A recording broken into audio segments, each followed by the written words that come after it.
Boa noite. Glória a Deus. Você pode tomar o seu assento aí.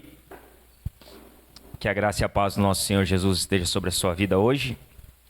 E você que tem a sua Bíblia, você pode abrir ela comigo no livro de Neemias. Neemias, no capítulo 6, no verso 10 em diante.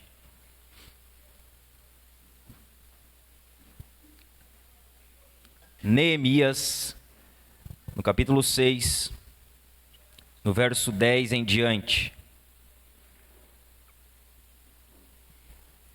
Louvado é o nome de Jesus. Quando você encontrar, você pode dar um amém. Se você não tiver sua Bíblia, você pode acompanhar aqui, mas se você tiver sua Bíblia, abra ela e, se possível, permaneça com ela aberta, para você acompanhar a exposição do texto. Neemias, no capítulo 6, no versículo 10. Estamos numa série no livro de Neemias. Hoje é a nossa 11ª mensagem. E o nosso tema de hoje é: não guardem as armas, a guerra é contínua. Amém? Todos encontraram? Neemias 6:10. Diz assim o texto: quando fui à casa de Semaías, filho de Delaías, filho de Meetabel, que estava impedido de sair de casa, ele me disse: vamos nos encontrar na casa de Deus, dentro do templo. Vamos fechar as portas do templo, porque virão matar você. De noite eles virão matar você. Porém eu disse: você acha que um homem como eu fugiria? Alguém como eu entraria no templo para salvar a vida? De maneira nenhuma entrarei. Então percebi que não era Deus quem o tinha enviado, mas que ele falou tal profecia contra mim, porque Tobias e Sanbalate o haviam subornado. Para isto o subornaram, para me amedrontar e para que, fazendo isso, eu viesse a pecar, para que pudessem atacar a minha reputação e me afrontar. Lembra-te, meu Deus, de Tobias e de Sanbalate, segundo as coisas que fizeram, e também da profetisa Noadia e dos outros profetas que quiseram me amedrontar. A reconstrução da muralha foi terminada aos 25 dias do mês de Elul, em 52 dias. Quando todos os nossos inimigos ouviram isso, todos os gentios à nossa volta temeram e decaíram muito no seu próprio conceito, porque reconheceram que foi por intervenção do nosso Deus que fizemos esta obra. Também naqueles dias, alguns nobres de Judá escreveram muitas cartas a Tobias, e cartas de Tobias vinham para eles, pois muitos em Judá eram aliados dele, porque era genro de Secanias, filho de Ará, e o seu filho Joanã havia casado com a filha de Mesulão, filho de Berequias. Também falavam das suas boas ações na minha presença, e levavam a ele as minhas palavras. Tobias escrevia cartas para me amedrontar. Até aí, amém? Esse é o nosso texto de hoje. Nós vamos falar um pouquinho então sobre esse texto e sobre a guerra contínua que Neemias enfrenta e sobre a guerra contínua que nós enfrentamos. Então, o que nós vimos aqui no começo do capítulo 6, no último domingo, que os inimigos eles eram os mesmos: Sanbalate, Tobias, Gesem, os povos vizinhos de Jerusalém. Só que eles mudam a sua forma de atacar. Eles começam a falar mais manso, eles tentam levar Neemias para um diálogo, para a conversa, para a mesa. Eles tentam estabelecer uma nova forma de fazer com que a obra pare. Eles não conseguem fazer com que a obra pare. Esse texto que nós lemos hoje aqui, ele é a continuação. E sabe como continua o capítulo 6? Continua da mesma maneira. Os inimigos tentando fazer com que a obra de Deus pare. O que nós vamos ver hoje é que esses inimigos, eles são mais conhecidos nossos do que nós imaginamos. Neemias, ele continua enfrentando ataques de dentro e de fora. Ele continua enfrentando oposição. E nós precisamos, irmãos, não ter uma visão romântica da vida cristã. Amém? Às vezes a gente tem uma visão muito romântica da vida cristã. Uma visão de que tudo vai dar certo, de que a gente não vai ter problema, de que eu vou para a igreja, tudo vai funcionar, não vai ter dificuldade, eu não vou ficar doente, meu carro não vai se estragar, não vou ter problema. E essa é uma visão muito romântica a respeito da vida cristã. A vida cristã não é isso, irmãos. A vida cristã, na verdade, ela é muito ao contrário disso. Nós vivemos em guerra, vivemos em dificuldades, vivemos enfrentando problemas. Neemias vivia assim. O que nós vimos até aqui é que Neemias ele sofreu 3 tipos de ataques. Neemias ele sofreu perseguição, Neemias ele sofreu infiltração, e Neemias ele foi atacado com a distração. Ele foi perseguido, a infiltração dos inimigos no meio do povo de Deus e no meio da obra, e a perseguição, a distração. Aí nós olhamos para o que está acontecendo com Neemias, e se nós formos olhar para o livro de Atos dos Apóstolos, Satanás ele usa da mesma maneira para tentar que a igreja de Atos avance. Quando nós olhamos para Atos 4, depois que o Espírito é derramado, depois que eles começam a pregar, depois que Pedro e João curam um paralítico na porta do templo, sabe o que acontece com os apóstolos? Eles começam a ser perseguidos. Atos 4 mostra a perseguição. Eles prendem os apóstolos, eles açoitam os apóstolos, eles chantageiam os apóstolos para que eles parem de pregar no nome de Jesus. A segunda maneira em Atos, que o diabo tenta fazer para impedir o avanço da igreja, ele se infiltra no meio dela.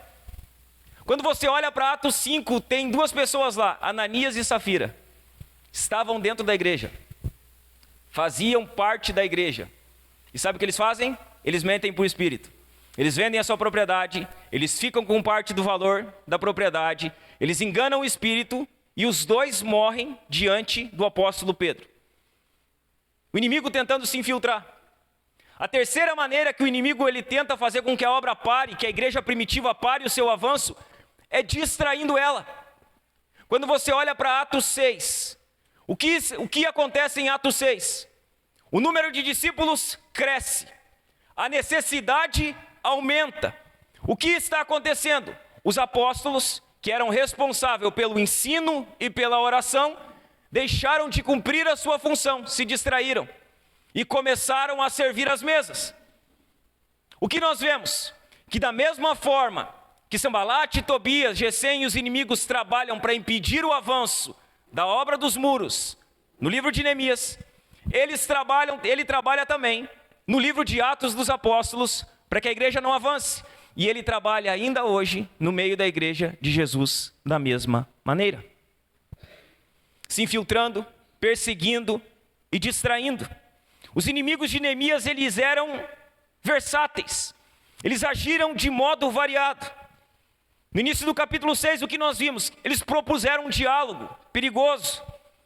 O diálogo ele não deu certo. Então o que eles tentam? Destruir a reputação de Neemias. Eles não conseguem destruir a reputação de Neemias, então eles intimidam Neemias. Chantageiam Neemias, dizendo: olha, vamos te entregar para o rei. O rei vai prender você, você está provocando uma rebelião aqui. Eles tentam de diversas maneiras fazer com que Neemias pare. Olhe para mim, Neemias não desperdiçou tempo com aqueles que desejavam ver a paralisação da obra. Eles tentam parar Neemias, o que ele faz? Ele não perde tempo.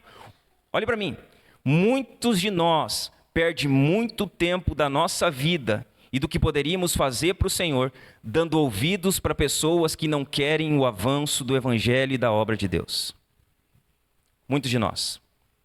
Muitos de nós estão ouvindo quem não deveria ouvir. Neemias não para dar ouvido para aqueles homens. Neemias ele não para descer no nível deles. O que ele faz? Ele investe todo o seu tempo para cumprir o seu propósito. Neemias ele tinha uma convicção, tem um propósito. Deus me chamou para fazer algo. Aonde ele gasta a sua energia? No propósito. Aonde ele gasta o seu tempo? No propósito. Aonde ele gasta a sua vida? No propósito. Ele não gasta seu tempo batendo boca com quem não tinha nada para oferecer para ele. Neemias ele gasta o seu tempo cumprindo o seu propósito. Veja bem, irmãos, independente dos ataques do inimigo, a obra precisa avançar. O inimigo vai atacar? Vai. Independente disso, qual a nossa convicção? A obra precisa avançar. A igreja precisa avançar. Não espere tempos calmos para fazer a obra de Deus. Não espere. Não espere calmaria. Não, eu vou esperar quando eu me equilibrar. Você já viu? Pessoa que diz assim: quando eu me equilibrar, eu vou fazer a obra de Deus. Você não vai se equilibrar nunca. Não, quando eu tiver com a minha vida estável, você não vai estar com a sua vida estável nunca. Se você depender do tempo bom para semear, você não vai semear, irmão. Se você depender da calmaria para fazer a obra de Deus, você não vai fazer a obra de Deus nunca. Quando eu parar disso, quando eu começar a fazer aquilo, você não vai fazer. Não espere tempo calmo para fazer a obra de Deus. O que nós estamos vendo aqui? Os muros foram reerguidos. Amém? Hoje nós vamos ver que em 52 dias, os muros que em 120 anos não haviam sido reconstruídos, eles são reconstruídos. A obra é concluída. Os muros, eles são reerguidos. Só que a oposição jamais cessa. Neemias, ele tem oposição antes de começar a obra. Neemias, ele tem oposição no meio da obra. Neemias, ele tem oposição após a conclusão da obra. A oposição sempre existiu, ela jamais cessou. O que mudou foi o modo de trabalhar. E o que nós vamos ver hoje aqui? Infiltração. Uma infiltração que muitas vezes ela passa desapercebido por nós. Neemias aqui, ele vai falar a respeito de alguém que está dentro. Os muros foram construídos, o inimigo ficou do lado de dentro do muro. Os muros foram restaurados e o inimigo ficou do lado de dentro. O inimigo está lá, infiltrado. Esse texto de hoje aqui, irmãos, ele vai nos mostrar, olhe para mim, ele vai nos mostrar duas maneiras nas quais o diabo se infiltra silenciosamente no meio da obra de Deus para tentar paralisá-la. Duas maneiras nas quais o diabo ele se infiltra, sorrateira, silenciosa e sutilmente no meio do povo de Deus, no meio da obra de Deus. Duas maneiras. Neemias ele vai nos mostrar isso e vai deixar isso de forma clara para nós. Pastor, qual a primeira maneira que o diabo se infiltra no meio do povo de Deus e da obra de Deus? Por meio de lobos vestidos em pele de cordeiro. A primeira maneira. Como o diabo se infiltra? Por meio de lobos vestidos em pele de cordeiro. Veja bem, o inimigo nunca é tão perigoso como quando ele vem disfarçado, com palavras macias, com palavras lisonjeiras e com propostas sedutoras. Olha que engraçado isso. Jesus alertou sobre isso. Jesus ele fala assim em Mateus 7,15. Cuidado com os falsos profetas, que se apresentam a vocês disfarçados de ovelhas, mas por dentro são lobos vorazes. Jesus ele já havia alertado dizendo, olha, cuidado com os falsos profetas. Eles vão se apresentar a vocês como ovelhas. Eles vão parecer crente, vão ter roupa de crente, vão falar como crente, eles vão usar a Bíblia dos crentes. Mas na verdade eles são lobos vorazes. Eles são lobos devoradores. De que maneira o inimigo se infiltra? Por meio de lobos em pele de cordeiros. Os falsos profetas, irmãos, eles parecem inofensivos. Sabe, é agradável ouvir um falso profeta. É bom ouvir um falso profeta. Porque o falso profeta, ele vai falar exatamente aquilo que você gosta de ouvir. Ele tem a capacidade de adoçar os seus ouvidos. Eles parecem inofensivos. Só que na verdade eles são lobos que se apresentam como ovelhas. Sabe o que Neemias vai nos mostrar? 5 maneiras nas quais os lobos em pele de cordeiro, eles usam para tentar impedir o avanço da obra de Deus. Como os lobos em pele de cordeiro trabalham? Em primeiro lugar, se infiltrando no meio do povo de Deus. Olha o que diz o verso 10. Quando fui à casa de Semaías, Semaías é sacerdote. Quando fui à casa de Semaías, filho de Delaías, filho de Metabel, que estava impedido de sair de casa, ele me disse, vamos nos encontrar na casa de Deus, dentro do templo. Vamos fechar as portas do templo, porque virão matar você. De noite, eles virão matar você. Neemias agora ele entra numa conversa, ele começa a falar de Semaías. Semaías, ele é sacerdote. Ele faz parte do povo. Ele é alguém que tem conhecimento da lei, conhecimento da escritura. Veja bem, Neemias está falando com alguém que agora está vestido de crente. Tinha roupa de sacerdote. Tinha o linguajar de crente. Veja bem, agora Neemias não está falando com Sambalate, Tobias e Gesem que tinham cara de demônio. Sambalate, Tobias e Gesem, eles eram demônios. Eles tinham cara de demônio. Mas agora ele está falando com um religioso, polido, que não parece com um ímpio blasfemador, mas com um pastor piedoso. É com esse que Neemias está conversando agora. Não mais com alguém, sabe, rude, com alguém com cara de demônio, mas com alguém com aparência de piedade. E esse é um dos problemas que nós temos hoje. Muitos irmãos, eles se atêm na aparência do crente. Sabe qual é um dos maiores problemas que nós vemos hoje? É que nós buscamos uma aparência de crente. O crente, ele tem que usar essa roupa, ele tem que usar esse corte de cabelo. O crente, ele tem que falar com essas palavras, ele tem que frequentar estes lugares, ele tem que escutar essas músicas. Então nós definimos na nossa cabeça um padrão de crente. E nós nos atemos na aparência, quando nós deveríamos, na verdade, nos ater no caráter. Nós focamos na aparência, mas não focamos na vida. Nós focamos se a pessoa usa roupa de crente, mas não estamos focando se ela vive uma vida de crente. Semaías, ele tinha aparência. Ele tinha jeito de crente, ele era sacerdote. Eles não tinham conseguido levar Neemias para o diálogo. Então o que vão fazer? Neemias, tem uma palavra de Deus para ti.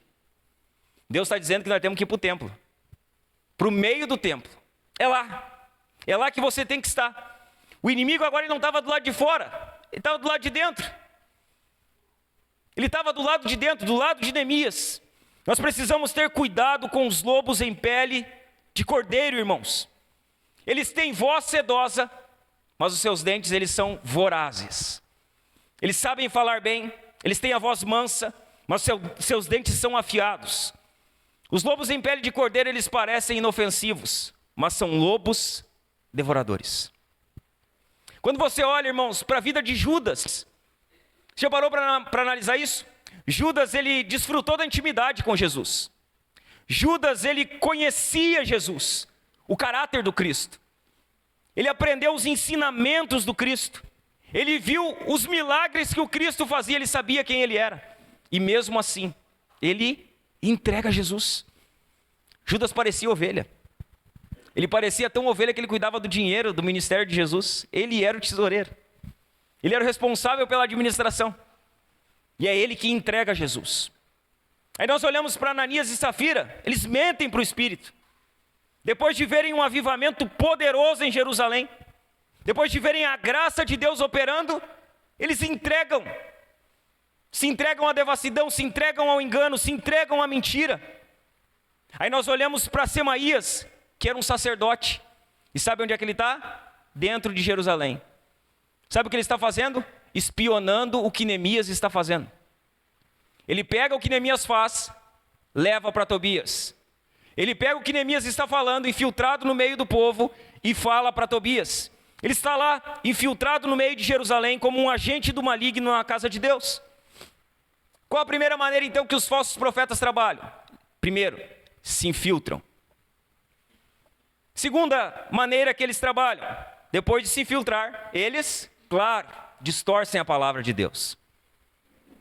Veja bem, é característico de um falso profeta e um falso mestre torcer a palavra, distorcer a palavra, fazer com que a palavra diga o que ele quer. Semaías diz, olha, vamos lá nos encontrar na casa de Deus, dentro do templo. Vamos fechar as portas do templo, porque eles vão vir aqui e vão matar você. De noite eles virão. Semaías, ele é um falso profeta. E sabe o que ele está fazendo? Distorcendo a palavra. Falsos profetas distorcem a palavra.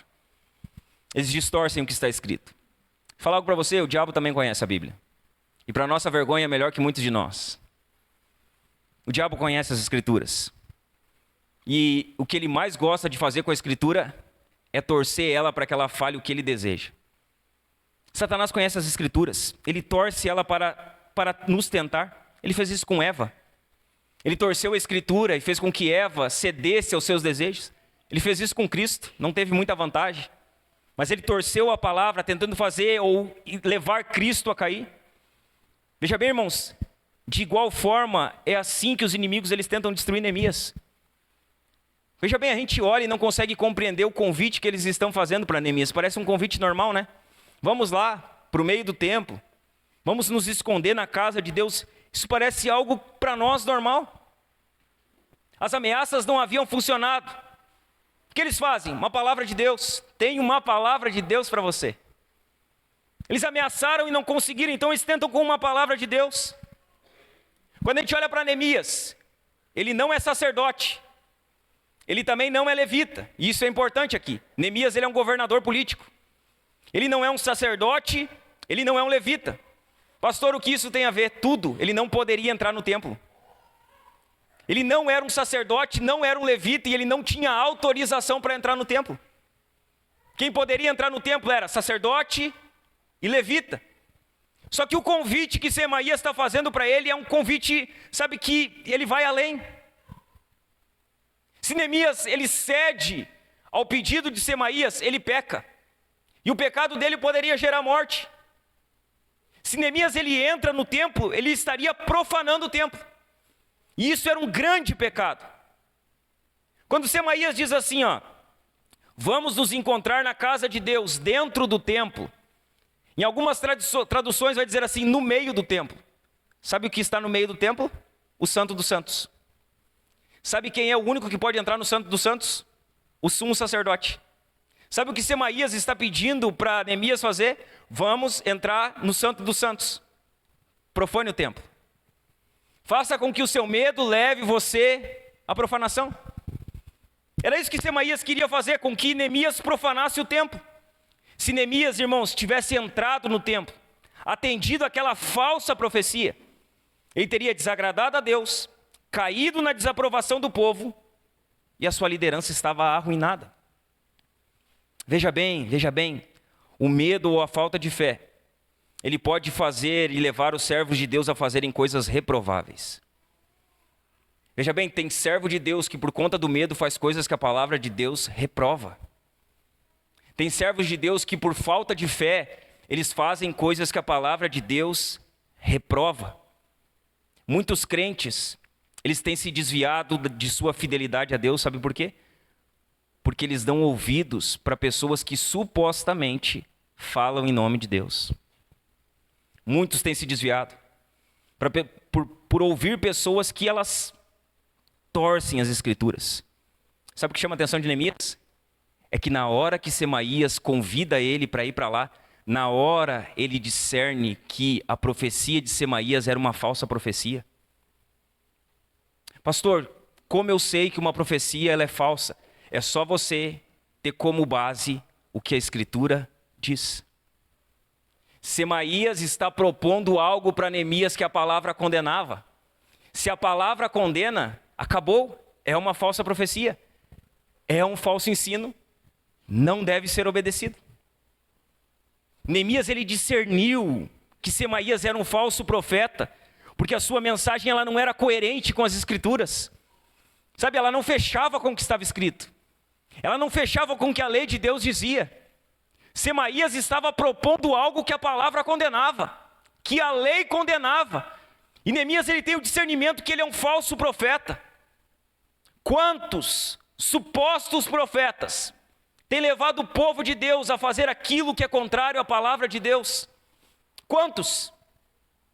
Veja bem, irmãos, nós nunca vimos tantos profetas como existem hoje. Está cheio de profeta. Você abre a internet é profeta, você abre a televisão é profeta, você liga o rádio é profeta. Ou supostos profetas. Quantos não têm se desviado por guiar as suas vidas por profecias? Quantos? Quantos não têm se desviado da sua fé por ouvir e fazer coisas contrárias à palavra de Deus? Quantos? Quantos não têm a palavra de um homem como inerrante e não têm a palavra de Deus escrita e revelada como inerrante? Quantos? Quantos não têm sido guiados por esses falsos ensinos? Por essas falsas profecias? Quantas pessoas não têm se afastado do caminho do Senhor? Veja bem, Semaías propõe livrar Neemias da morte, levando ele a pecar. Ele está dizendo assim, sabe como é que você vai escapar da morte, Neemias? Pecando. Peca, porque é melhor você pecar do que você morrer. É isso que o diabo quer que a gente pense. É isso que Semaías propõe para Neemias. Olha, para que você se livre da morte, peque, não faz mal, é só uma vez que você vai pecar. A proposta de Semaías é essa, mas Mas, irmãos, preste atenção, o pecado, ele é pior que a morte. Muito pior.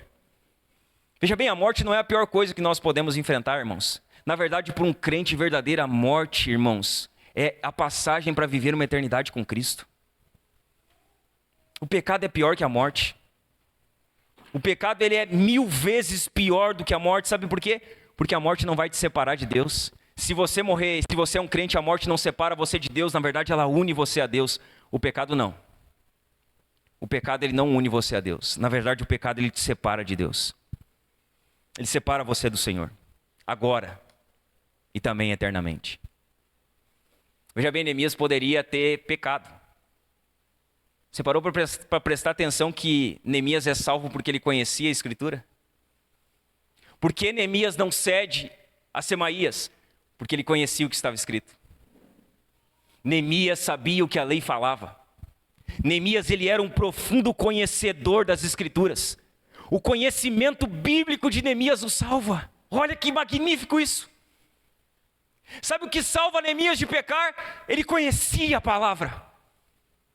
Sabe o que impede ele de entrar no Santo dos Santos e profanar o templo? Ele conhecia as Escrituras. O conhecimento bíblico de Neemias o salva. E a pergunta que fica para nós que estamos hoje aqui: como está o seu conhecimento bíblico, meu irmão? O que impede Neemias de pecar é que ele conhecia a palavra. Ele conhecia a Escritura. Ele sabia que a palavra condenava o que Semaías estava pedindo. Mas e nós? Como está o nosso conhecimento bíblico? Como está o seu conhecimento bíblico? Como está? Você conhece as Escrituras? Você conhece a palavra de Deus? Ao ponto de, ao ouvir um falso profeta ensinar, ao ouvir um falso mestre ensinar, você ser capaz de refutar aquele falso ensino? Como está o nosso conhecimento bíblico? Como está o nosso conhecimento das Escrituras? Você tem a capacidade de identificar o ensino dos falsos profetas, ou você acredita em tudo que é falado para você? Você acredita em tudo? Você vê o cara profetizando na TV, você acredita? Você vê as profecias do YouTube, você acredita? Você vê os profetas do Pix, você acredita? Você vê os pregadores da prosperidade, você acredita? Você tem a capacidade de separar quem está ensinando a palavra de Deus fielmente, quem está torcendo a palavra de Deus para benefício próprio? O conhecimento bíblico salvou Neemias. O conhecimento bíblico pode nos salvar de muitas coisas erradas, irmãos. De muitas atitudes erradas, de muitas decisões erradas. Terceira maneira que os lobos em pele de cordeiro trabalham: eles se infiltram, eles distorcem a palavra. Em terceiro lugar, eles fazem da religião fonte de lucro. Os lobos em pele de cordeiro, eles fazem da religião fonte de lucro. Eles usam do sagrado para enriquecer os seus bolsos. Olha o que diz o verso 12. Então percebi que não era Deus quem o tinha enviado, mas que ele falou tal profecia contra mim, porque Tobias e Sambalate haviam o subornado. Sabe por que Semaías profetizou? Porque Sambalate e Tobias colocaram dinheiro na mão dele. Pagaram pela profecia. Subornaram o profeta. Semaías era um profeta. Ele vendeu a sua consciência. Ele vendeu o seu ministério. E ele vendeu a sua vocação por dinheiro. Ele vendeu. Ele profetizou por dinheiro. Ele usou a religião para enriquecer, para ganhar dinheiro, para tirar benefício próprio. Irmãos, é um tanto constrangedor olhar hoje para os poderosos da fé na nossa nação e ver que as suas vidas, elas são cercadas de fortuna, cercadas de fazenda, cercadas de carros importados, cercadas de jatinho, quando Deus não chamou um pastor para viver desse modo. É constrangedor. É constrangedor olhar para os poderosos da nossa nação e ver que as suas vidas estão cercadas de fortuna, cercadas de carros importados, fazendas e todo tipo de coisas, quando Deus chamou um pastor para viver de forma modesta. Nós olhamos e o nosso parâmetro é: ser pastor é... Quem é pastor vai enriquecer. Essa é a visão que muita gente tem da igreja. Sabe por quê? Porque os poderosos da fé, aqueles que usam da fé como fonte de lucro e da religião como fonte de lucro, eles criaram essa imagem. O pior, irmãos, é que tem muita gente que sustenta isso. Muita gente que alimenta isso. Quando a exigência do pastor é viver uma vida modesta, muitos eles fogem da modéstia. Semaías, irmãos, ele se tornou um servo do diabo por conta do dinheiro. Ele usou a palavra para enganar e usou o que era sagrado para levar os outros a cair. O que era religião para Semaías? Comércio, fonte de lucro, benefício próprio. Uma vez, irmãos, eu estava fazendo Uber, e eu estava fazendo umas corridas meio particular, né? Assim. E aí eu estava levando umas meninas para casa, e aí elas sabem que eu sou pastor, né? Elas me disseram bem assim: meu avô disse que tu vai ficar rico. Eu disse: por que teu avô disse que eu vou ficar rico? Porque tu é pastor. E pastor fica rico. Essa é a visão que as pessoas têm de um pastor. Essa é a visão que as pessoas têm da religião e da fé cristã evangélica. Que o pastor é aquele que enriquece nas costas dos outros. Que ser pastor é sinal de crescimento financeiro. O que nós vemos hoje é exatamente isso. O comércio do sagrado. O que são os púlpitos hoje? Balcões de negócio. O que é o evangelho hoje? É um produto de consumo. E o que são os crentes? Consumidores. Os crentes, eles vêm na igreja para consumir um produto, para consumir um pregador, para consumir uma visão. O evangelho tem se tornado isso, irmãos. Muitas igrejas se tornaram esse balcão de negócio. Essa teologia da prosperidade, ela avançou tanto que falar de dinheiro na igreja hoje é complicado. Porque todo mundo acha que a gente quer o dinheiro do povo. Veja bem, essa teologia famigerada da prosperidade, ela trouxe uma bagunça. Por conta dos Valdomiros, dos Edirs, dos R.R. Soares, sabe? Daqueles que enganam o povo. Daqueles que usurpam o povo. Daqueles que eles tiram a lã da ovelha, chutam a ovelha, vivem com tudo que a ovelha tem, pode dar para eles e depois esquece. A visão de muitas pessoas a respeito de igreja é isso. Muitas igrejas, elas se tornaram feiras de comércio, balcões de negócio, cheia de consumidores. E aí o que nós vemos? Que a palavra hoje é mercadejada. E a gente, veja bem, irmão, por isso que eu não tenho nenhum problema. Eu venho aqui, abro e pego a Bíblia para você, que eu não estou nem aí se você vai dar dízimo, oferta aqui, se você vai vir semana que vem. Se a palavra de Deus não convencer você, eu não quero que você esteja aqui apenas para manter essa igreja aqui financeiramente. Então a gente precisa ter liberdade para poder abrir a Bíblia e pregar para as pessoas, irmãos. E isso nos dá o benefício de falar o que você não quer ouvir. Nós vamos falar bastante o que você não quer ouvir. Veja bem, o que importa em muitos lugares não é mais o que está escrito, mas o que dá retorno financeiro. O que vai encher essa igreja? Como a gente pode encher a igreja, pastor? Como a gente pode ter mais arrecadação aqui? Como as coisas podem melhorar? Isso é fazer da religião, irmãos, fazer da religião fonte de lucro. Aí você diz: tá, pastor, mas essa igreja está cheia de gente. Tu olha para essas igrejas, está cheia de crente lá. Elas são lotadas, tem 10 mil, 15 mil pessoas. Está cheio de crentes lá, pastor. Como isso acontece? A pergunta que é: está cheio de crentes genuínos? Verdadeiros crentes? Que nasceram de novo? Que amam a palavra de Deus? Ou será que elas estão cheias de pessoas buscando uma forma mais rápida e prática de crescer financeiramente, de resolver os seus problemas, de achar um modo para que a sua vida dê certo? Veja bem, Paul Washer, ele diz o seguinte: o falso profeta, ele é o castigo de Deus para o falso cristão. Por que que tem tanto falso profeta? Porque está cheio de falso cristão. Irmãos, a maioria dos crentes evangélicos de hoje, eles não conhecem o evangelho. Eles não sabem distinguir o evangelho. E por isso eles são enganados por falsos profetas que fazem da religião fonte de lucro. A quarta maneira que eles trabalham, além de fazer da religião fonte de lucro, eles usam de falsas profecias para impressionar o povo. O que Semaías está dizendo? Olha, vamos para o templo, vai dar problema. Vamos para lá, vamos para o centro do templo. Você precisa salvar a sua vida. Semaías, como profeta, ele deixa de ser boca de Deus e ele passa a ser boca do diabo. Em vez de pregar a palavra, ele usa a palavra para ganhar dinheiro e para enganar.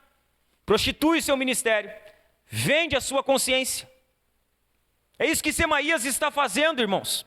Há muitas pessoas usando o nome de Deus para supostamente profetizar. Está cheio disso hoje, irmãos. E o que eu estou fazendo hoje aqui é um alerta para você. É para que você se atente, é para que você olhe mais para a Escritura.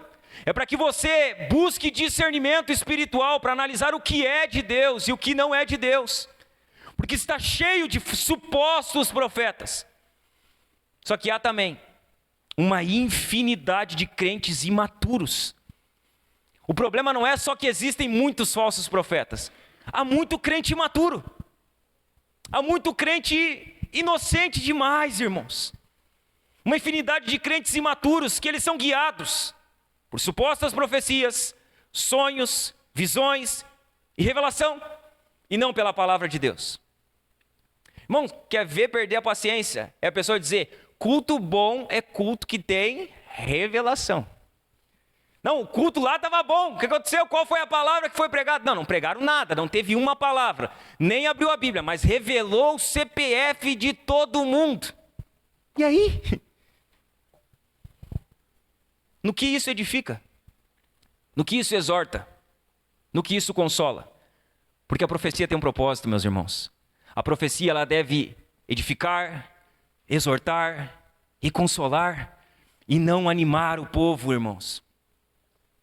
Só que tem muita gente que guia a sua vida por meio de sonho, de visão, de revelação, quando o nosso guia mais seguro é a palavra. Você quer um guia seguro para a sua vida? Conheça a Bíblia, leia as Escrituras, aprenda o que Deus diz na palavra dele. Ali você tem uma fonte segura. A maior revelação que nós recebemos de Deus é a Bíblia, irmãos. Essa é a palavra de Deus revelada para nós. Aí nós olhamos para isso, e a nossa visão às vezes se fecha nisso. Precisa ter sonho, precisa ter revelação. Eu quero saber o que vai ser do meu futuro. Eu quero saber o que eu devo fazer. E aí nós vamos guiando a nossa vida com base nessas coisas, quando não deveríamos. Irmãos, Paulo ele vai dar um alerta muito importante a respeito disso. Paulo ele vai dizer o seguinte, em 2 Timóteo, capítulo 4, nos versos 1 em diante, ele diz assim, olha o que Paulo diz. Diante de Deus e de Cristo Jesus, que há de julgar vivos e mortos, pela sua manifestação e pelo seu reino. Está falando a Timóteo. Ele diz o seguinte, peço a você, com insistência, que pregue a palavra. O que Paulo pede a Timóteo, ele diz, olha Timóteo, eu vou insistir contigo em algo aqui. Pregue a palavra. Pregue a palavra. E insista, quer seja oportuno, quer não. Corrija, repreenda, exorte com toda a paciência e doutrina. Então olha o que Paulo está dizendo, Timóteo, eu vou insistir em algo contigo aqui. Você precisa pregar a palavra, Timóteo. Eu vou insistir, prega, exorta, consola, corrige. Aí ele vai dizer o porquê é importante Timóteo pregar a palavra. E o porquê ele está insistindo com Timóteo em focar na Escritura.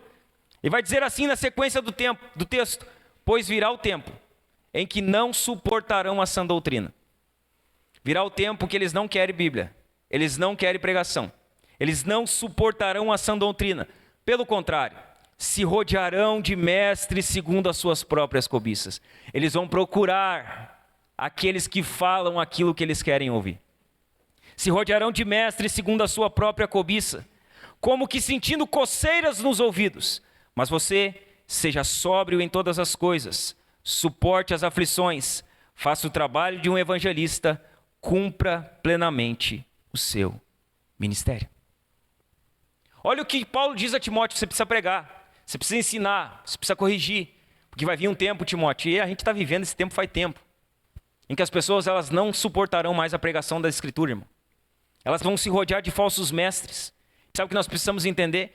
Que falsos mestres precisam ser identificados. Nós precisamos identificar quem são os falsos mestres. Quem são os que estão ensinando falsas doutrinas? Quem são os que estão torcendo a Escritura? Nós precisamos ter essa capacidade, irmãos, e buscar esse entendimento para que aconteça isso. Você não pode ouvir tudo e acreditar que tudo é Deus falando. Você tem essa capacidade de olhar para um falso ensino e identificar um falso ensino? Aí nós vemos o lado oposto. Tem crente que vê o diabo em tudo. Eles veem o diabo na Coca-Cola. Pode tomar Coca-Cola, porque a Coca-Cola com o negócio virado é alô diabo. Aí eles veem o diabo na maionese, eles veem o diabo na roupa, eles veem o diabo em tudo. Eles só não conseguem ver o diabo no falso profeta ensinando dentro da igreja deles. Eles não conseguem. Então o diabo está em tudo, menos no falso profeta. E sabe o que nós precisamos? Nós precisamos ter essa capacidade de identificar, irmão. Essa questão do falso profeta ela é tão importante porque, ao mesmo tempo que nós precisamos identificar o falso profeta, nós temos que ter o cuidado se nós não somos falsos profetas infiltrados no meio do povo de Deus, distorcendo a palavra para que ela diga o que nós queremos. Nós temos que ter esse cuidado. Porque às vezes nós estamos focados em encontrar o falso profeta, só que nós estamos sendo agentes do maligno no meio do povo de Deus. É isso que Semaías está fazendo. Ele está sendo um falso profeta no meio do povo de Deus. A primeira maneira que o diabo se infiltra, então, por meio de lobos em pele de cordeiro. É um assunto meio pesadinho de ouvir, né? Porque a gente não vem no domingo para ouvir isso aí. Só que a gente precisa amadurecer você. Você precisa amadurecer espiritualmente, na sua fé, para você começar a usar mais o seu cérebro. A fé é inteligente, irmãos. A fé analisa. A fé ela vai para a Escritura. Então são temas assim que eles não nos emocionam muito, eles não nos arrepiam, mas eles vão nos proteger de tomar decisões e de fazer muitas coisas erradas. A segunda maneira que eles se infiltram no meio do povo de Deus, além dos lobos em pele de cordeiro, eles se infiltram lá por meio de alianças. Então, há alianças lá. E sabe quais alianças? Entre crente e descrente. Sabe o que nós vamos ver? Que os nobres que são de Judá e estão dentro e no meio do povo, eles têm aliança com Tobias. Eles são um amigão de Tobias. É o que a gente chama mais ou menos assim, você já deve ter ouvido, jugo desigual. Olha o que diz os versos 17 a 19. Também naqueles dias, nobres de Judá escreveram muitas cartas a Tobias, e cartas de Tobias vinham para eles. Pois muitos em Judá eram aliados dele, porque era genro de Secanias, filho de Ará. E o seu filho Joanã havia casado com a filha de Mesulão, filho de Berequias. Também falavam das suas boas ações na minha presença, e levavam a ele as minhas palavras. Tobias escrevia cartas para me amedrontar. O que há aqui? Há uma aliança entre os nobres de Judá com Tobias. Amigão, eles são amigão, sabe? E o que eles fazem? Eles pegam o que Neemias fala, eles pegam as informações de Neemias e eles levam elas quentinhas para Tobias, para que Tobias soubesse tudo o que iria acontecer. Há uma aliança entre crentes e descrentes. Paulo vai falar sobre isso em 2 Coríntios, capítulo 6, nos versos 14 e 15. Olha o que ele diz: não se ponham em julgo desigual com os descrentes, pois que sociedade pode haver entre a justiça e a iniquidade? Ou que comunhão existe entre luz e trevas? Que harmonia pode haver entre Cristo e o maligno? Ou que união existe entre o crente e o descrente? Olha o que Paulo está alertando. O que havia acontecido com os nobres de Judá. Havia uma aliança entre crentes e descrentes. Havia uma aliança que era condenada pela palavra de Deus. Os nobres de Judá, que faziam parte do povo de Deus, eles eram desleais a Neemias e ao povo. Eles não eram leais ao seu povo. Eles não eram leais ao seu líder ali naquele contexto. Na verdade, eles eram desleais a Neemias, desleais ao povo. Eles mantinham uma boa relação com aqueles que eram inimigo do povo. Escreviam carta para Tobias. Recebiam cartas de Tobias. Quem é Tobias? O principal inimigo. Veja bem, no meio do povo, havia pessoas que eram amigas daquele que estava a todo custo tentando parar a obra. Tobias é o principal opositor de Neemias. O que os nobres de Judá são? Amigo de Tobias, o principal inimigo. Eles tinham uma aliança, eles tinham uma amizade com o principal opositor da obra, com aquele que não queria ver o avanço da obra. Os nobres eram traidores. Eles haviam traído o seu povo. No verso 19, você viu o que eles fazem no verso 19? Eles vão diante de Neemias e eles começam a falar de Neemias, na frente de Neemias. Tobias fez isso aqui. Olha só como Tobias é um cara legal. Olha só como Tobias é um cara bacana. Eles começam a falar na frente daquele cara que estava dando a vida para a reconstrução dos muros, que estava liderando eles. Eles estavam lá dizendo, o nosso inimigo é melhor do que aqueles que estão aqui dentro. Você já parou para reparar que sempre, ou na maioria das vezes, os de fora são melhores que os de dentro? Já parou para reparar isso? Já parou? O pastor da outra igreja é melhor que o nosso.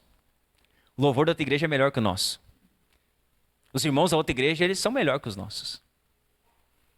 É assim que eles estavam agindo com Neemias.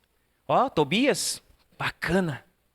Tobias está fazendo um monte de coisa legal. Estavam lá e sabe o que eles estavam tentando? Desanimar Neemias. Fazer com que Neemias ele se entristecesse com aquilo. Estavam lá traindo o seu povo. Eles faziam elogios ao inimigo na frente de Neemias. O que eles eram? Espiões infiltrados no meio do povo, que levavam informações de Neemias a Tobias. Era como se o inimigo tivesse, um quartel dentro da cidade. E que dali ele fosse abastecido pelas informações. Os relacionamentos humanos que os nobres tinham com os inimigos do povo, fez com que eles fossem influenciados a desobedecer a palavra de Deus. Olhe para mim, isso aqui é muito importante. Eles tinham relacionamentos humanos com aqueles que não faziam parte do povo. Os relacionamentos que eles tinham com aqueles que eram descrentes, fizeram com que eles que eram crentes desobedecessem a palavra de Deus. Você entendeu? Relacionamentos com descrentes fizeram com que os crentes desobedecessem a palavra de Deus. É isso que está acontecendo aqui. Os relacionamentos humanos que eles tinham com os inimigos fez com que eles se tornassem desobedientes, fossem influenciados a desobedecer a Deus. E sabe por que tudo isso está acontecendo? Sabe por que eles são influenciados? Porque Tobias ele está ligado à tribo de Judá por meio de casamento. Então Tobias era um ímpio, só que ele se casou com uma crente. Ele fez o que a palavra de Deus condena. E sabe o que acontece? Ele está ligado.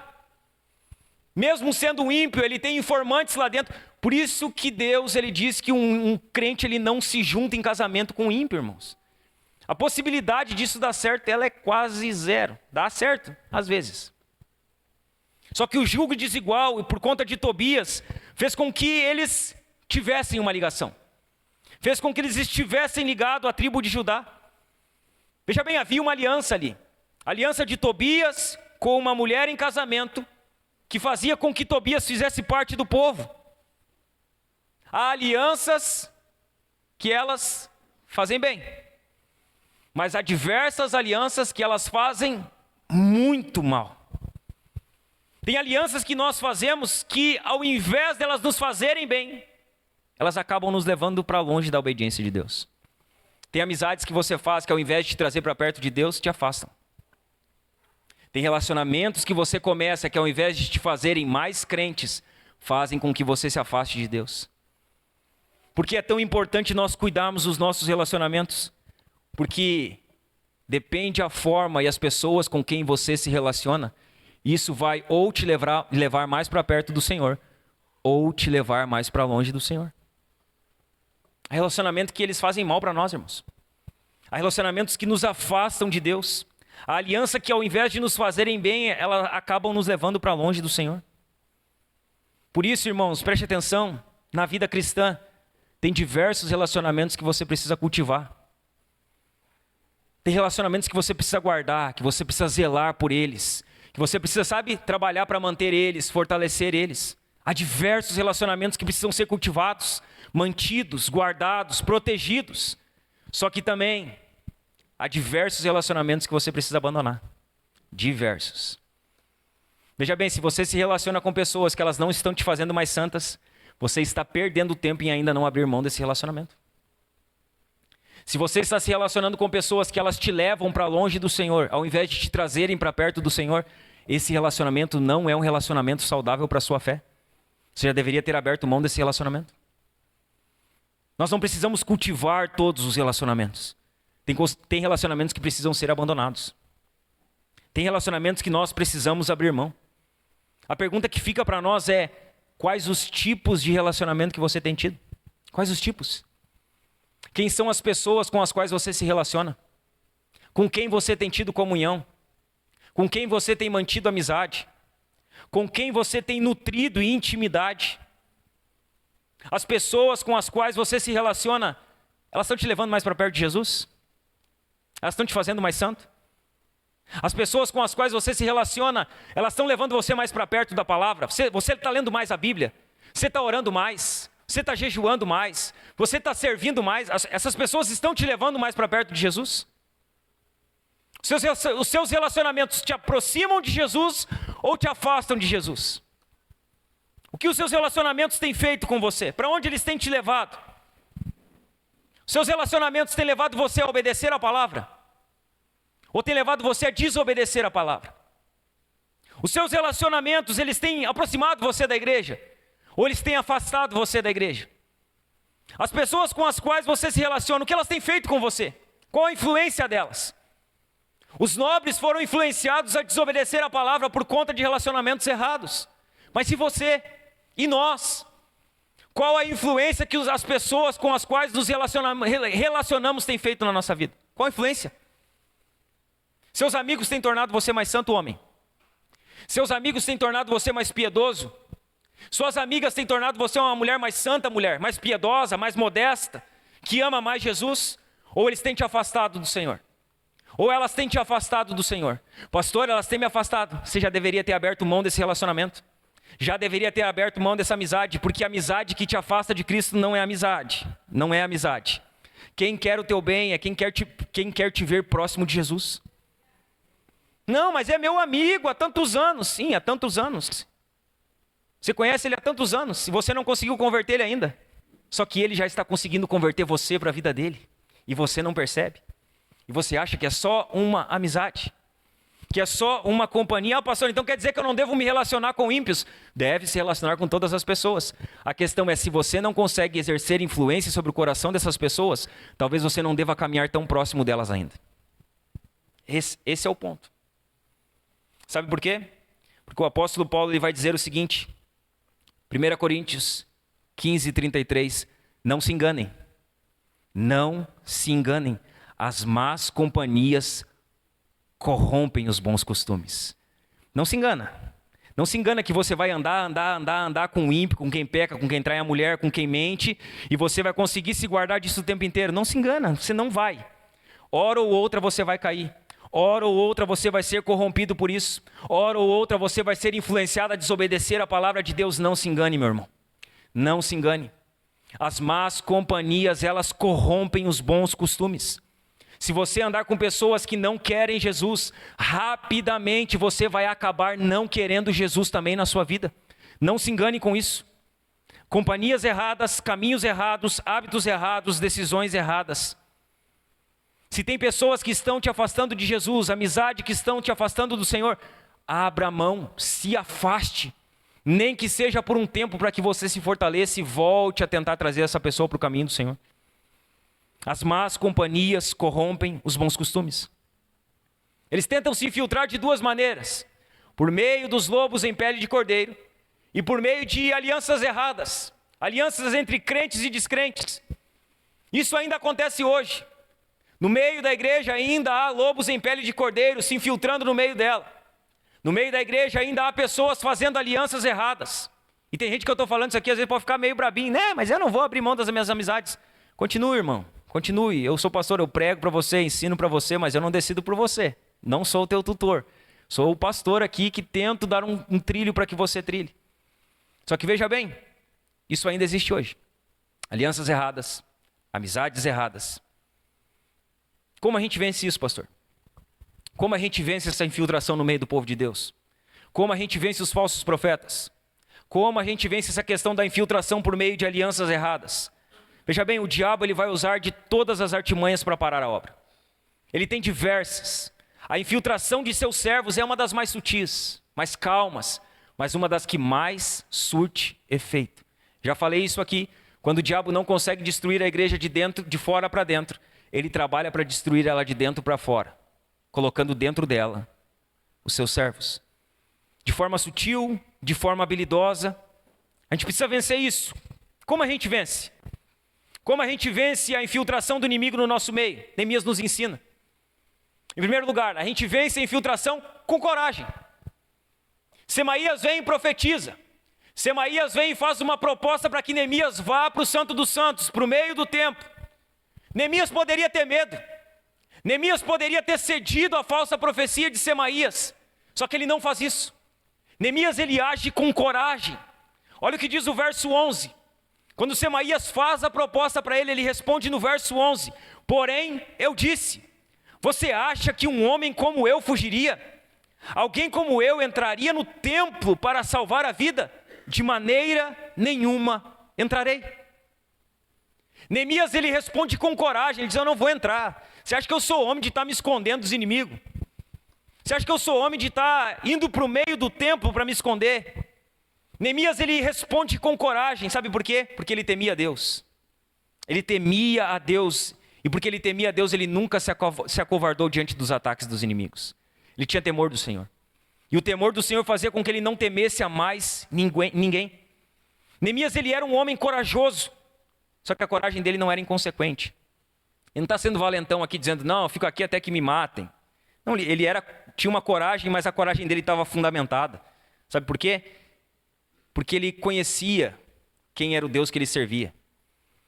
A coragem dele estava apoiada no conhecimento que ele tinha de Deus, no seu caráter, na sua motivação sincera e no seu trabalho abnegado. Então ele não tinha uma coragem inconsequente, sabe? A gente diz assim, eu sou corajoso, e não é coragem, às vezes é só valentia, né? A gente é um pouco valente demais às vezes. Neemias não, a coragem dele estava apoiada, ele sabia quem Deus era, do caráter que ele tinha, ele sabia das motivações do coração dele, do trabalho que ele estava tendo. Então por isso ele tinha coragem para ter aquela decisão.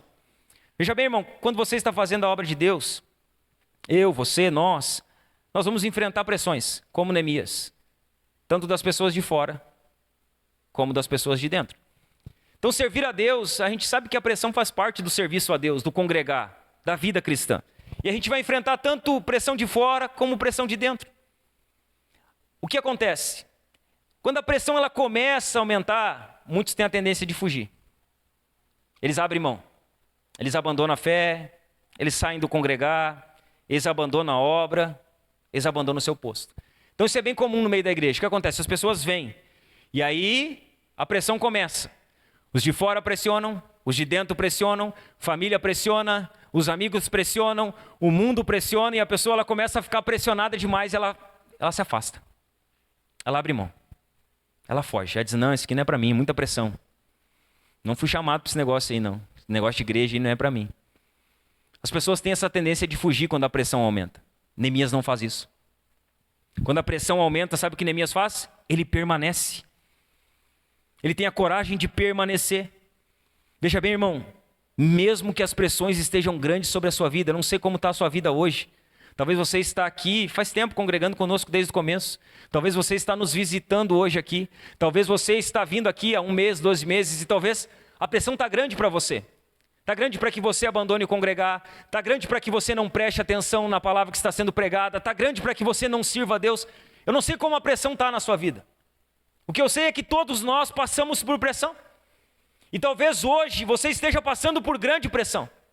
Você esteja pressionado a desistir, a se afastar, a abandonar, por conta da pressão. Mesmo que você esteja assim debaixo de grande pressão, que a sua vida esteja pressionada, tenha coragem. Tenha coragem. Não abandona. Você está pressionado, permanece. Sabe, você está debaixo de pressão, não abra mão, não fuja, permaneça firme. Faça como Neemias. Neemias, ele teve coragem. Não fuja. Pastor, estou pensando em fugir, estou pensando em abrir mão, não quero mais saber disso aí. Não fuja. Tenha coragem de permanecer. Tenha coragem de ficar firme. Neemias, ele vence, em primeiro lugar, com coragem. Em segundo lugar, como nós vencemos as infiltrações, os falsos profetas. as alianças erradas? Com conhecimento bíblico. Conhecimento bíblico é de extrema importância. Veja bem, Neemias não foi para o centro do templo porque ele conhecia a Bíblia. Parece carta marcada, né? O pastor só fala de conhecer a Bíblia. Conhecimento bíblico vai nos livrar de muita coisa, irmãos. Como nós vamos vencer falsos profetas se nós não conhecemos a Bíblia? Como nós vamos vencer falsos ensinos se nós não conhecemos a Bíblia? Veja bem, porque o falso profeta, ele pega a Bíblia para ensinar para nós. Ele pega o texto da Escritura. E se nós não conhecemos o texto, não conhecemos o contexto, não sabemos analisar o que está escrito, nós vamos ser enredados. Como a gente vai vencer? Com conhecimento bíblico. Foi o conhecimento das Escrituras que salvou Neemias de cair no engano do falso profeta. Ele não era sacerdote, ele não era levita, mas conhecia a Escritura. Veja bem, ele não tinha a função de ensinar a palavra, mas ele conhecia a palavra. Ele sabia que entrar no lugar santo era transgredir a lei. Ele sabia daquilo, ele tinha o conhecimento. Ele percebeu que Semaías era um falso profeta porque a sua mensagem não era coerente com a Escritura.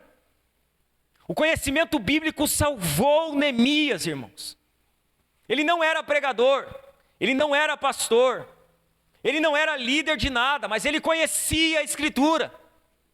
Nós temos uma tendência de que quem precisa conhecer é quem prega. Quem precisa conhecer é quem ensina. Quem precisa estudar teologia é quem é pastor. Não. Você precisa conhecer. Você precisa estudar teologia. Você precisa saber o que está escrito. Porque se você não souber, eu posso abrir a Bíblia aqui e falar um monte de coisa para você, você vai embora faceiro achando que é verdade. Todos têm que conhecer. Todos nós temos a Bíblia. Todos nós precisamos de conhecimento bíblico. Todo cristão deve ser um profundo conhecedor das Escrituras. Todo. Ao ponto de ouvir um falso ensino e refutar o que está sendo dito. Todos. Pastor, por que o povo de Deus perece? Porque falta conhecimento.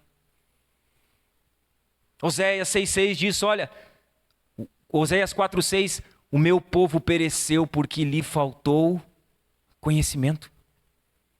Por que há tanta gente enganada? Por que há tanta gente decepcionada com a igreja? Por que há tanta gente que abandonou Jesus? Porque faltou conhecimento, irmãos. Faltou conhecimento. Por que há tanta gente, irmão, que tem perecido? Porque elas querem leite. Elas não querem alimento sólido. Elas não querem uma hora de pregação. Elas não querem pegar a sua Bíblia todo dia. Elas não querem ler um livro por semana. Elas não querem. Elas querem vir para o culto e se alimentar de leite.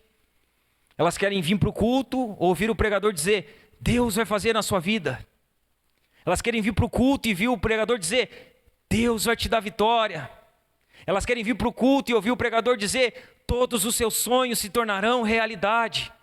Leite. Leite, irmãos. As pessoas hoje elas são alimentadas por isso e porque se alimentam disso. A sua fé é uma fé fraca. Nós temos alimento sólido e se nós queremos crescer, nós precisamos nos alimentar de alimento sólido. Nós precisamos conhecer as Escrituras. Nós precisamos ser conhecedores da palavra. Você, irmão, não vai vencer os falsos ensinos sem se aprofundar no verdadeiro. Como você vai refutar o falso se você não conhece o verdadeiro? Como você vai pregar o verdadeiro evangelho se você ainda não conhece ele? Nós precisamos conhecer.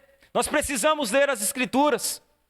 Se eu fizesse uma pergunta, eu parei de fazer ela aqui faz tempo, mas se eu fizesse uma pergunta, quantas vezes você pegou a sua Bíblia essa semana na sua mão? Quantos capítulos da sua Bíblia você leu essa semana?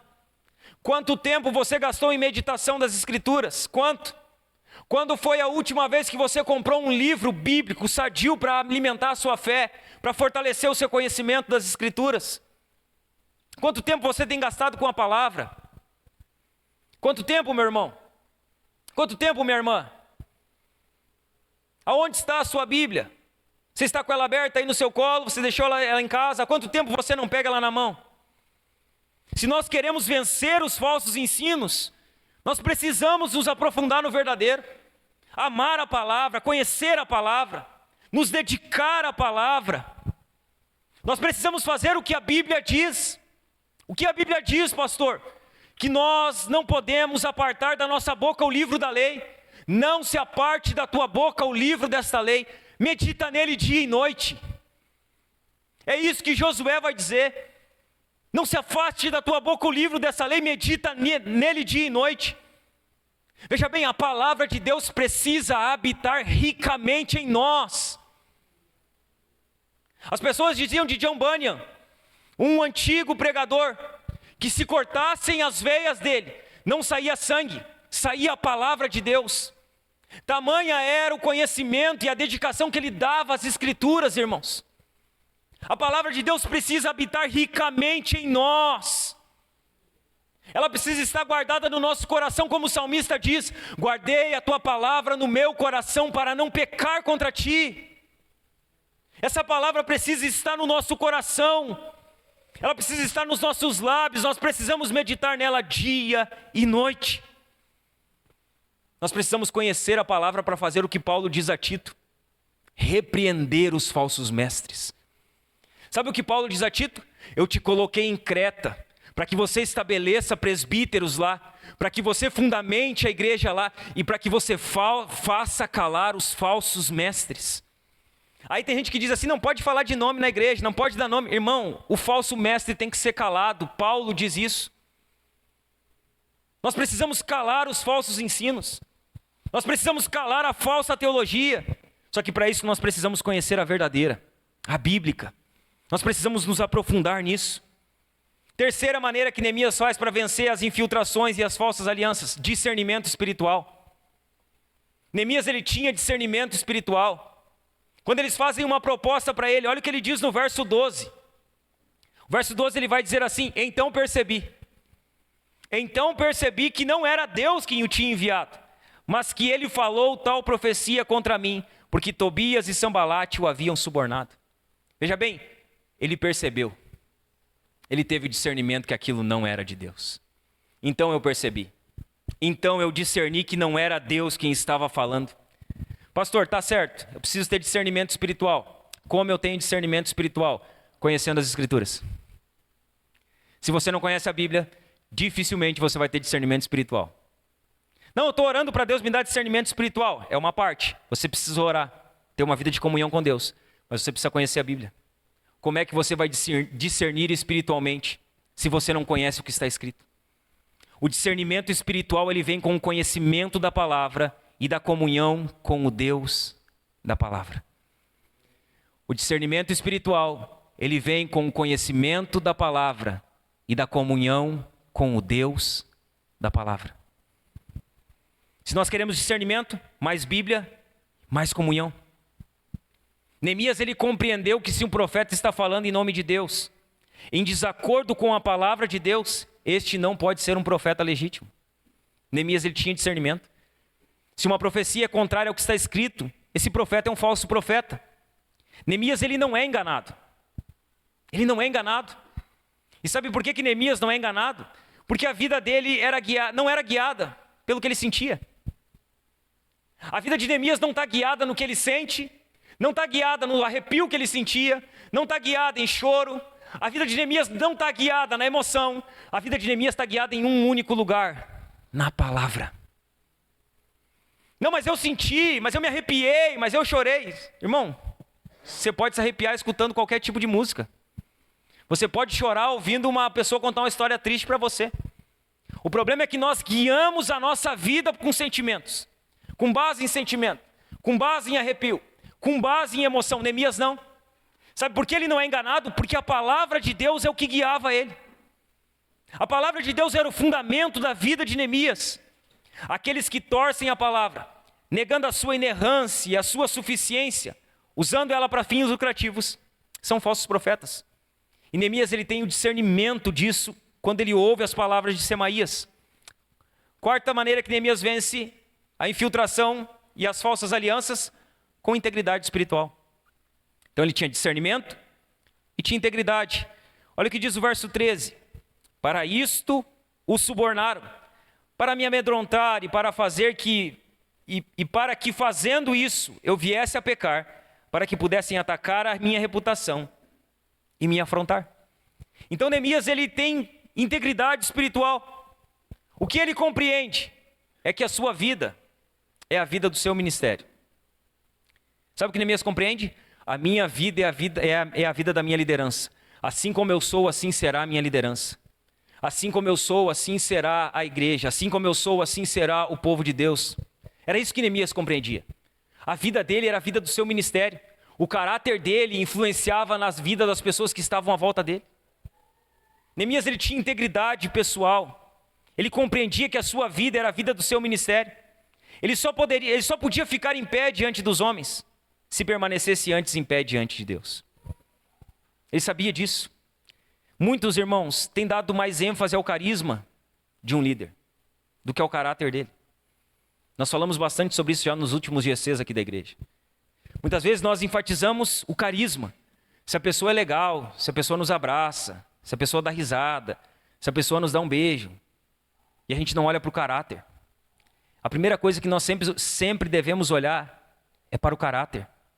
O caráter, ele sempre vem antes do carisma. Neemias, ele era um homem de caráter. Ele guardava o seu caráter. Para Deus, o caráter sempre vem antes do carisma. Sempre. Veja bem, para Deus, o caráter, irmãos, ele é importante demais. E para um crente, ser fiel é o que mais importa. O que mais importa para nós? Sermos fiéis. Pastor, e se ser fiel implicar em eu perder a minha vida? Perca a sua vida, mas não perca a sua fidelidade a Deus. Seja fiel. Você lembra de Daniel 3? Sadraque, Mesaque e Abidnego? Eles são levados para a fornalha.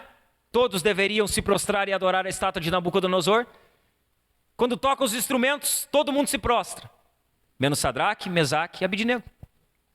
E aí o que eles dizem nos versos 17 e 18 é para nos chocar. Ele diz, olha rei, se o senhor quiser nos jogar na fornalha, estamos aí, vai embora. Se Deus nos tirar de lá, está tudo certo. Mas se Deus não nos tirar também, nós vamos ficar lá, mas nós não vamos prestar culto ao Senhor. Nós vamos nos manter fiéis. Nós não vamos adorar outro Deus. Eles preferiram ser fiéis a perder a própria vida. E nós sabemos que Deus entra lá, tira eles de lá, salva eles. O que eles entendem? Ser fiel a Deus é mais importante do que viver. É melhor você morrer como um mártir do que você viver como um apóstata nessa terra, como alguém que abandonou a sua fé. É melhor, irmãos, é melhor você ter integridade espiritual. É melhor você ser alguém fiel com o Senhor até o fim do que você ter longevidade de vida longe do Senhor. Como Neemias vence a infiltração do inimigo e as falsas alianças? Com oração. De novo. Olha o que acontece no verso 14. Neemias vai orar de novo. Ele diz assim: lembra-te, meu Deus, de Tobias e Sambalate, segundo as coisas que fizeram, e também da profetisa Noadia e dos outros profetas que quiseram me amedrontar. Como Neemias vence as infiltrações, as investidas, as falsas alianças, orando de novo. Neemias está fazendo a 6ª oração curta dele aqui. É a 6ª vez que ele faz uma oração rápida, sabe? Aquela oraçãozinha rápida. Ele diz, olha Deus, te lembra de Sambalate, Tobias, mas te lembra mais, tem uma profetisa lá no Adia, tem os outros profetas que eles tentaram atrapalhar, se lembra deles aí, trata com eles, é isso que Neemias está dizendo. Depois o Senhor pega eles aí na dobra da curva. Só que ele está orando de novo. É a 6ª oração de instantânea de Neemias. 6ª vez que ele ora rapidamente. Sabe por que ele ora rapidamente? Porque certamente ele tinha uma vida de oração por trás. E por isso ele tinha essa ousadia de fazer orações curtas. Porque ele tinha uma vida de oração que sustentava as suas orações curtas. Neemias não é como muitos de nós, que faz oração curta quando acorda, oração curta quando almoça e oração curta quando dorme. E diz assim, não, estou orando como Neemias. Não. Neemias, ele tinha uma vida de oração. E as orações curtas dele estão sustentadas na vida profunda de oração que ele tinha atrás. É a 6ª oração curta que ele está fazendo. A 6ª oração breve. Mesmo sendo um líder forte, prático e visionário, Neemias está fazendo o que todos nós deveríamos fazer. Buscando a ajuda de Deus. Dizendo, Deus, olha, dá um jeito nesses caras aí. Te lembra deles. Trabalha no coração deles, trabalha na vida deles, esses falsos profetas. Ele está buscando a direção de Deus. Dificilmente vamos vencer os ataques do inimigo se não andarmos em sintonia com Deus em oração. Você quer vencer? Você precisa orar. Você quer vencer na sua fé? Você precisa desenvolver uma vida de oração. Dificilmente nós vamos suportar os ataques sem oração. Como está a sua vida de oração? Como está? Você tem orado? Você tem buscado a Deus em oração? Você tem buscado a ajuda do alto? Você tem dobrado os seus joelhos, clamado pela misericórdia de Deus? Como está a sua vida de oração? Pastor, eu estou fraco na fé, eu estou desanimado da fé. Como está a sua vida de oração? Será que essa fraqueza espiritual não é falta de oração? Eu respondo, é. Pastor, está muita provação, muita tentação, não sei se eu vou aguentar. Sabe o que é isso? Falta de oração. Como está a sua vida de oração? Quanto tempo você tem dedicado à oração? Veja bem, não orar te incomoda? Quando você fica sem orar, isso não te incomoda? Não orei hoje, não busquei a Deus ainda. Não te incomoda ficar sem oração? Se não te incomoda, você está com um grande problema. Se ficar sem orar ainda incomoda você, ok, você ainda está vivo espiritualmente. Ainda há solução para o seu problema. Agora, se você não sente mais falta da oração, não sente mais falta da Bíblia, não sente mais falta do culto, não sente mais falta do congregar, há uma grande possibilidade de você estar morto espiritualmente. Como está a sua vida de oração? Neemias ora. Neemias busca a Deus. Como Neemias vence? Com trabalho perseverante. Ele trabalhou de forma perseverante. Olha o que diz o verso 15. A reconstrução da muralha foi terminada aos 25 dias do mês de Elul, em 52 dias. Em 52 dias, eles concluem a obra. Você sabe o que é isso? Você imagina você passar 120 anos ali na ponte do Rio dos Sinos, e aquela ponte nunca for duplicada. Aí vem um governo e em 2 meses eles duplicam a ponte, botam asfalto, melhoram a via. Foi isso que Neemias fez. O que em 120 anos não foi feito, Neemias fez em 52 dias. Sabe como ele fez isso? Trabalhando de forma perseverante. Neemias se dedicou ao trabalho, ele trabalhou perseverantemente. Veja bem, ele orou muito, jejuou muito, planejou muito, trabalhou muito. Ele sofreu muita pressão, mas ele concluiu a obra. Mesmo diante de toda a pressão, ele concluiu os muros em 52 dias. Imagina reconstruir as muralhas, 5 quilômetros de extensão, 12 a 15 de altura, 4 metros de largura, as muralhas destruídas, sem portas. Em 52 dias, Neemias ele reconstrói junto com o povo. Em 52 dias, as muralhas, o trabalho dos muros, ele foi reconstruído. Como isso aconteceu? Com muito esforço. Neemias se esforçou demais. Veja bem, sem esforço, não há grandes realizações para Deus. Você quer fazer grandes coisas para Deus? Você ter que estar disposto a se esforçar. Não, eu quero fazer uma grande obra. Neemias tinha uma grande obra. Neemias tinha uma grande obra. Eu quero fazer grandes coisas para Deus. Você vai precisar se esforçar muito para isso. A questão é, você está disposto a se esforçar? Você está disposto a abrir mão do seu aconchego? Você está disposto a abrir mão das suas vontades, dos seus prazeres para fazer uma grande coisa para Deus, uma grande obra para Deus? Você está disposto a isso? Sem esforço você não vai fazer nada de grande para Deus. Sem esforço, Neemias não teria reconstruído os muros. A pergunta que fica para nós, que estamos aqui hoje, você tem se esforçado em fazer a obra de Deus? Você tem se esforçado? Neemias se esforçou 52 dias, mas e nós? Nós temos nos esforçado para fazer a obra? Temos nos esforçado para servir? Neemias ele perseverou debaixo de pressão, debaixo de oposição, debaixo de calúnia, debaixo de difamação, ele perseverou 52 dias, e nós? Nós estamos perseverando? Você tem perseverado no serviço ao Senhor? Tem perseverado na obra de Deus? Tem perseverado no chamado de Deus para a sua vida? Meu irmão, se você quer ver grandes coisas acontecendo para a glória de Deus, se esforce o máximo para isso. Você quer ver grandes coisas? Quem quer? Acho que tem 2, 3. Isso é muito bom quando tem 2, 3 assim no meio da igreja que querem ver grandes coisas. Você precisa se esforçar. Se esforce. Se nós queremos ver grandes coisas acontecendo para a glória de Deus, precisamos nos esforçar ao máximo. Perseverar ao máximo. É isso que nós precisamos. Nós queremos ver coisas extraordinárias. Não veremos vivendo uma vida medíocre. Não veremos. Nós precisamos sair do comodismo, do que todo mundo está fazendo. Nós precisamos ir além, irmãos. Quando Neemias conclui a obra junto com o povo, sabe o que acontece? Aquela obra, ela traz alegria para o povo de Deus. Eles terminam aquela obra em 52 dias. O povo se alegra. Só que não somente o povo se alegra, o inimigo se abate. Até aqui, sabe o que nós vimos? Sambalate, Tobias e todos eles estavam ali, perseverantes, trabalhando. E o povo muitas vezes triste, o povo muitas vezes enfraqueceu. O povo muitas vezes pensou em desistir. Só que quando eles concluem a obra, em 52 dias, o povo se alegra. E agora quem está abatido não é mais o povo. Quem está abatido é Sambalate, é Tobias, é Gesem, é os inimigos. Eles se abatem. Olha o que diz o verso 16. Quando todos os nossos inimigos ouviram isso, todos os gentios à nossa volta temeram e decaíram muito no seu próprio conceito, porque reconheceram que foi por intervenção do nosso Deus que fizemos esta obra. Olha o que acontece. O povo se alegra, os inimigos se abatem. E sabe o que é mais extraordinário?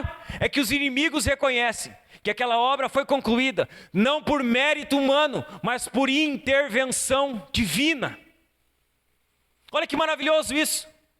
É os ímpios dizendo, o que aconteceu, porque Deus fez no meio de vocês.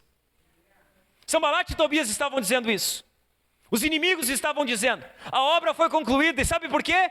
Porque o Deus deles interviu naquilo que eles estavam fazendo. O povo se alegra, os inimigos eles se abatem. Até aqui, os inimigos eles estavam tentando intimidar Neemias e o povo. Só que agora inverteu, irmãos. Agora é eles que estão com medo do povo e do Deus de Neemias. Até aqui, eles tentaram destruir a autoestima do povo. Vocês são fracos. Essa muralha de vocês vai passar uma raposa em cima e vai derrubar ela. Vocês não vão conseguir construir isso aí. Neemias, você é um rebelde. Neemias, você se desviou da sua fé. Até aqui, os inimigos tentaram destruir a autoestima do povo. Sabe como eles se encontram agora? Com a sua autoestima no chão. O texto vai dizer, quando todos os nossos inimigos ouviram isso, todos os gentios à nossa volta temeram e decaíram muito em seu próprio conceito. Agora é eles, irmãos, que estão lá com sua autoestima destruída. Sabe o que é mais incrível aqui? E aqui nós vamos encerrar. É que Neemias ele está em todo esse processo de liderança. Desde o início da obra até a conclusão dos muros. Neemias ele poderia fazer como muito líder faz. Ele poderia bater no peito e dizer, eu fiz as coisas acontecerem aqui. Esses muros foram restaurados por causa da minha liderança. Foi porque eu era um homem sábio, porque eu era um homem inteligente, que esses muros foram restaurados. Neemias ele poderia ter trazido o mérito da reconstrução todo para ele. Ele poderia ter pegado as honras. Ele poderia ter pegado a fama de tudo aquilo que estava acontecendo. Ele poderia ter se promovido aos olhos do povo. Neemias poderia ter se engrandecido. Só que ele não faz isso. Sabe o que ele faz? Ele reconhece aquilo que até os inimigos se obrigaram a reconhecer. O que aconteceu aqui foi por causa que Deus trabalhou no nosso meio. Neemias ele não busca o mérito para si. Neemias ele não quer a fama.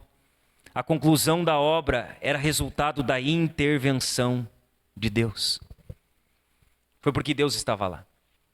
Veja bem, a obra de Deus ela avançará independente dos homens.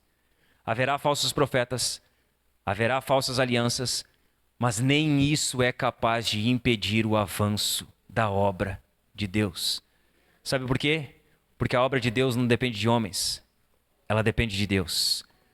Ela é a obra de Deus.